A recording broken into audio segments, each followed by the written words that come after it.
আমি আপনি যারা ভিকটিম হয়েছে তাদের কিন্তু সরাসরি আত্মীয় না বা তাদেরকে চিনিও না, কিন্তু শুধুমাত্র পত্রিকার নিউজ পড়ার পরে আমাদের মনে মানসিক জগৎটা কেমন হচ্ছে, আমাদের মনে হচ্ছে এখন যদি আমরা তাকে সামনে পেতাম, আমরা নিঃসন্দেহে তাকে সবচেয়ে কঠোর উপায়ে, যত কঠোর উপায়ে চিন্তা করা সম্ভব সেই কঠোর উপায়ে তাকে শাস্তি দিতাম। আমরা মুসলিম হিসাবে একটা মুসলিম দেশে ইসলামী বিচার ব্যবস্থা চাইবো না তো কি চাইবো? এজন্য ইসলামে যে কোনো শাস্তিকে প্রকাশ্যে দেওয়ার জন্য নির্দেশ দেওয়া হয়েছে। একজনকে যখন রজম করা হয়, হাত কাটা হয়, এটা জনগণকে সাথে রেখে, সামনে রেখে করা হয়। কারণ আসসালামু আলাইকুম রহমতুল্লাহি ওয়া বারাকাতুহু। বিসমিল্লাহ, আলহামদুলিল্লাহ, ওয়াসসালাতু ওয়াসসালামু আলা রাসূলিল্লাহ ওয়া আলা আলিহি ওয়া সাহবিহি ওয়া মান ওয়ালা। সম্মানিত দর্শক মণ্ডলী, আপনারা সম্প্রতি জেনেছেন যে বাংলাদেশে এমন কিছু ঘটনা ঘটছে যেটা আমাদের আইন শৃঙ্খলার ক্ষেত্রে একটা যথেষ্ট নাজুক অবস্থা দেখাচ্ছে। সেই সাথে সাথে বাংলাদেশের সামাজিক নিরাপত্তা বা আমাদের সাধারণ মানুষের জনজীবনের চলাচল যথেষ্ট পরিমাণ ব্যাহত হচ্ছে, একটা আতঙ্ক সর্বত্র সৃষ্টি হয়েছে। আমরা দেখেছি ছোট্ট শিশু, যে কিনা 5-7 বছরের ছোট্ট বাচ্চা, কিছুই বোঝে না, তাকে নিয়ে 50 বছর বা 60 বছরের ব্যক্তি পর্যন্ত এমন অপকর্ম করেছে যেটা আমাদের সারা দেশের সচেতন মানুষের বিবেকে নাড়িয়ে দিয়েছে।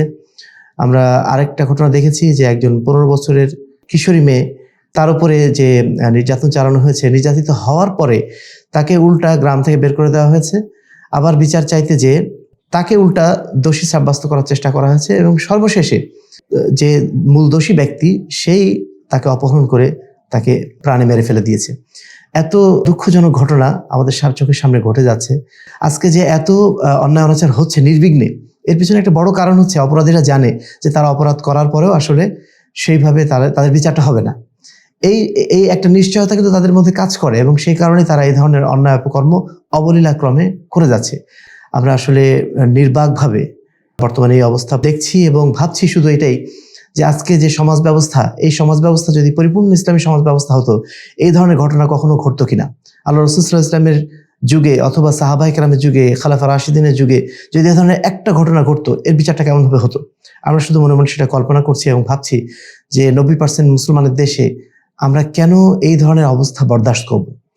সম্মানিত উপস্থিতি, ব্রিটিশ বিচার ব্যবস্থা সম্পর্কে আপনারা জানেন, গণতান্ত্রিক আইনে ব্রিটিশ বিচার ব্যবস্থাটা অত্যন্ত গুরুত্বপূর্ণ একটা বিষয় দেখা হয় এবং সেখানে মূলত দেখানো হয় যে একজন আসামি যেন শতভাগ নির্দোষ প্রমাণিত হওয়ার পরে তাকে যেন শাস্তিটা দেওয়া হয়। এটা করতে যেটা ঘটে, যে প্রক্রিয়াগুলো অবলম্বন করা হয়, যে সাক্ষ্য আইন একটা লম্বা প্রক্রিয়া গ্রহণ করা হয়, এতে দেখা যায় অধিকাংশ সময় যারা আসামি তারা নির্দোষ হিসাবে প্রমাণিত হচ্ছে এবং যারা বাদী অর্থাৎ যারা অন্যায় শিকার হচ্ছে তারা অধিকাংশ ক্ষেত্রে তারা সঠিক বিচারটা পাচ্ছে না। তো আমরা ইসলামী আইনের দিকে একটু তাকাবো, তাহলেই মনে হয় বিষয়টা স্পষ্ট বুঝতে পারবো যে কেন ইসলামী আইন, ইসলামী বিচার ব্যবস্থার প্রয়োজন। আল্লাহ রাব্বুল আলামিন সূরা মায়েদার 33 নম্বর আয়াতে বলছেন, ইন্নামা জাযাউল্লাযীনা ইউহারিবুনাল্লাহ ওয়া রাসূলাহু ওয়া ইয়াসআউনা ফিল আরদি ফাসাদান আইয়ুকাত্তালু আও ইউসাল্লাবু আও তুকাত্তা আইদিয়াহুম ওয়া আরজুলুহুম মিন খিলাফিন আও ইউনফাউ মিনাল আরদি। আল্লাহ বলছেন যে যারা আল্লাহ এবং তার রাসূলের বিরুদ্ধে যুদ্ধ করে এবং দুনিয়াতে ফাসাদ বিপর্যয় সৃষ্টি করে বেড়ায়, তাদের শাস্তি হলো, 4টা শাস্তির কথা বলা হয়েছে। তাদেরকে হত্যা করা হবে, অথবা তাদেরকে শুলে চড়ানো হবে, অথবা বিপরীত দিক থেকে তার হাত পা কেটে ফেলা হবে, অথবা দেশ থেকে তাকে নির্বাসিত করা হবে। এই 4টা শাস্তির কথা বলা হয়েছে। একজন ব্যক্তি যে সমাজে ফাসাদ সৃষ্টি করে বা ধর্ষণের মতো এই ধরনের অপরাধ করে, অথবা সামাজিকভাবে এমন একটা অন্যায় কাজ করে বসে, শুধুমাত্র সাধারণ হত্যা না, যে হত্যাযজ্ঞের মাধ্যম দিয়ে সারা দেশের মধ্যে বা সমাজের মধ্যে সে প্যানিক ছড়াতে চায়, একটা আতঙ্ক ছড়াতে চায়, এই ধরনের অপরাধ যারা করবে, সমাজে ফাসাদ যারা সৃষ্টি করবে, তাদের জন্য আল্লাহ রাব্বুল আলামিন 4টা শাস্তির কথা বলেছেন। একজন ইসলামী আদালতের বিচারক তারা এই 4টা শাস্তি তাদেরকে দিতে পারেন। এর পিছনে আরো একটা দলিল উল্লেখ করা যায়। আলকামা ইবনে ওয়াইল রাদিয়াল্লাহু তাআলা আনহু তার পিতা থেকে বর্ণনা করছেন যে রাসূলুল্লাহ সাল্লাল্লাহু আলাইহি ওয়াসাল্লামের যুগে একজন মহিলা সালাতের উদ্দেশ্যে বের হলেন এবং একজন ব্যক্তি তার উপর জোরপূর্বক আক্রমণ চালালো এবং ধর্ষণের মতো একটা অপরাধ করলো। মহিলাটি চিৎকার করলে একজন ব্যক্তি এগিয়ে আসলো এবং মহিলা তাকে ইশারা করে অপরাধের দিকে দেখিয়ে দিল যে এই ব্যক্তি অপরাধটা করেছে। লোকটাকে ধরে নিয়ে আসলো আল্লাহ রাসূলের কাছে। রাসূলের কাছে আসার পরে সেই মহিলা নিশ্চিত করলো যে না, এই লোকটাই আমার উপর অপরাধটা করেছে। তখন আল্লাহ নবী সাল্লাল্লাহু আলাইহি ওয়াসাল্লাম তাৎক্ষণিকভাবে তাকে রজমের নির্দেশ দিলেন।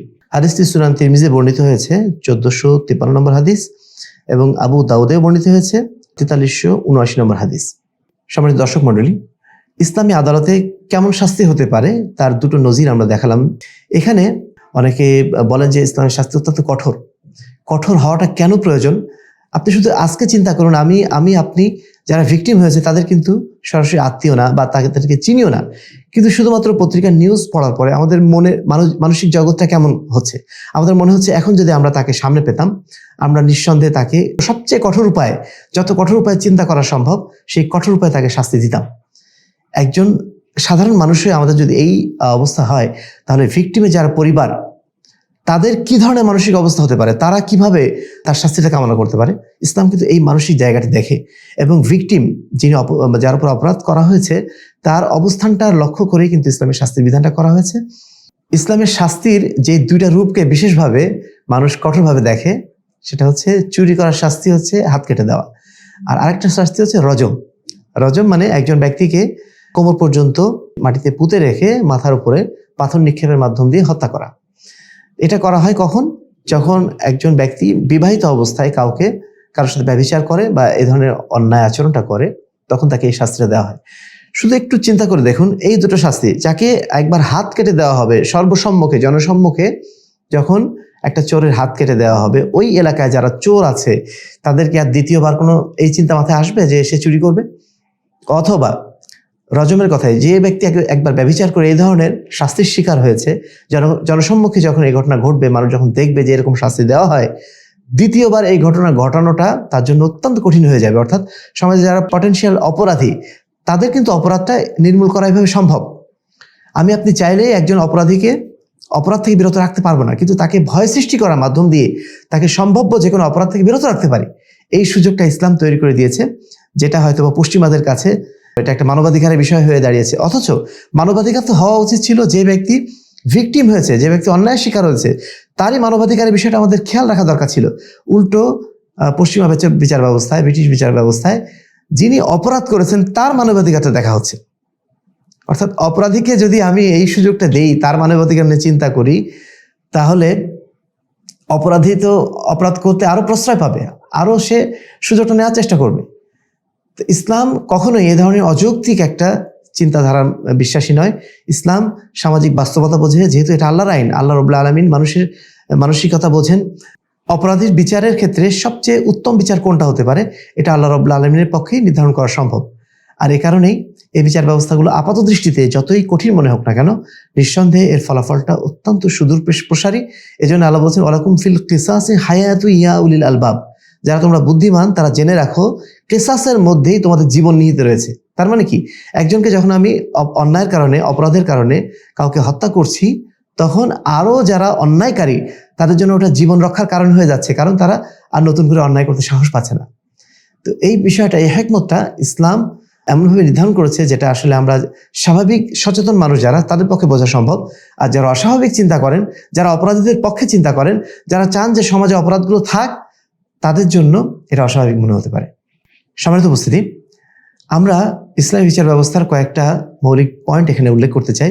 ইসলামী বিচার ব্যবস্থার একটা মৌলিক দিক হলো এটা দ্রুততম বিচার সাধন করে, যেটা আমরা একটু আগে দেখলাম একটা হাদিসে যে আল্লাহ রাসূল একজন পুরুষ ধর্ষকের বিচার করলেন তাৎক্ষণিকভাবে। মহিলা এসে অভিযোগ দিল, কয়েকজন যারা সাক্ষী ছিলেন তারা সাক্ষ্য দিল যে না, এই লোকটা অন্যায় করেছে, তাৎক্ষণিকভাবে তার বিচারটা হয়ে গেল। অর্থাৎ একটা ঘন্টা হয়তো লাগলো না। আপনি চিন্তা করে দেখুন, যদি ব্রিটিশ বিচার ব্যবস্থা হতো তাহলে অন্তত এর পিছনে কয়েকটা বছর যেত, তারপরে ততদিনে শাস্তি হতো কিনা এটাও নিশ্চিত করা কঠিন, এমন একটা সিস্টেম রাখা হয়েছে এখানে। অথচ ইসলামে এত দীর্ঘসূত্রিতার জায়গা নেই। দ্বিতীয়ত, ভিকটিমের সুরক্ষা। একজন যে ভিকটিম হলো, যে অপরাধের শিকার হলো, তার অধিকার আছে বিচার পাওয়ার, এবং সে যেন দ্বিতীয়বার এ ধরনের অন্যায়ের শিকার না হয়, এটা তার অধিকার আছে। তো ইসলাম দ্রুত বিচার ব্যবস্থা নিশ্চিত করার মাধ্যম দিয়ে এবং অপরাধীকে শাস্তি দেওয়ার মাধ্যম দিয়ে যিনি ভিকটিম তার যে অধিকার সেটা রক্ষা করে, এবং তার উপর যে অন্যায়টা করা হয়েছে তার প্রতিকারটা করার সবচেয়ে সুন্দর ব্যবস্থাপনা করে দেয়। 3 নম্বর হচ্ছে সাক্ষ্য প্রমাণের সহজীকরণ। সাক্ষ্য প্রমাণ আইন বর্তমানে ব্রিটিশ আইনে যেটা করা হয়েছে এটা অত্যন্ত জটিল।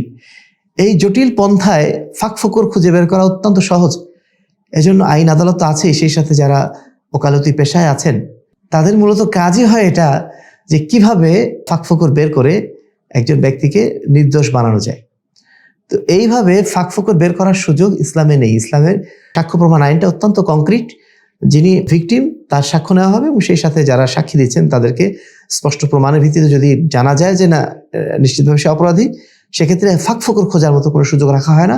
আর বর্তমান যুগে এখন তো বহু জিনিস আছে, ফরেন্সিক রিপোর্ট করা যেতে পারে, ডিএনএ টেস্ট করা যায়, অনেক সিস্টেম আছে। সেই সিস্টেমগুলো অ্যাপ্লাই করে যত দ্রুত সম্ভব বিচার ব্যবস্থাকে নিশ্চিত করা হয়। বর্তমানে সৌদি আরবে আমরা এই বিচার ব্যবস্থার একটা বড় নমুনা আমরা দেখি, সেখানে এইভাবে বিচারের নামে এই ধরনের ডিলে বা দীর্ঘসূত্রিতা আমরা দেখি না। তো ইসলামে বিচার ব্যবস্থার অন্যতম একটা মৌলিক দিক হচ্ছে যে সাক্ষ্য আইন সিস্টেমটা অত্যন্ত সহজ। 4 নম্বর হচ্ছে জননিরাপত্তা।